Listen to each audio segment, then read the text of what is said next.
নবী সাল্লাল্লাহু আলাইহি ওয়াসাল্লাম বলেই গিয়েছিলেন, শেষ জামানায় কাফের মুশরিকরা তোমাদেরকে এমন ভাবে আঁকড়ে ধরবে, ঘিরে ধরবে, যেন দস্তরখানায় সবাই খাবার খেতে বসেছে।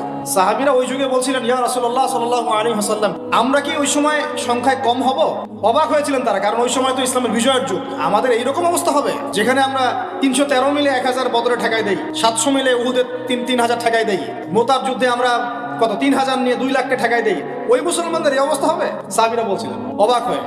তখন নবীজি বলছেন, হ্যাঁ, তোমাদের অবস্থা এরকম হবে, তোমরা সংখ্যায় হবা সমুদ্রের ফেনার মতো, কিন্তু দুইটা জিনিস তোমাদেরকে পেয়ে বসবে, এই দুইটার কারণে এই পরিণতি তোমাদের হবে। এক, তোমাদের মধ্যে দুনিয়ার মহব্বত তোমাদেরকে পেয়ে বসবে, আর একটা আল ওয়াহান তোমাদেরকে ধরে ফেলবে। সাহাবীরা বলছে, ওয়াহান কি? নবীজি বলছেন, তোমরা আল্লাহর পথে জীবন দিতে চাইবে না, আল্লাহর পথে জীবন দেওয়ার ভয় তোমাদেরকে পেয়ে বসবে। এই দুইটা যখন তোমাদেরকে পেয়ে বসবে, তখন এই কাফের মুশরিক মুনাফিক যারা যারা আছে সবাই মিলে তোমাদেরকে একটা কচু কাটা করে ফেলবে।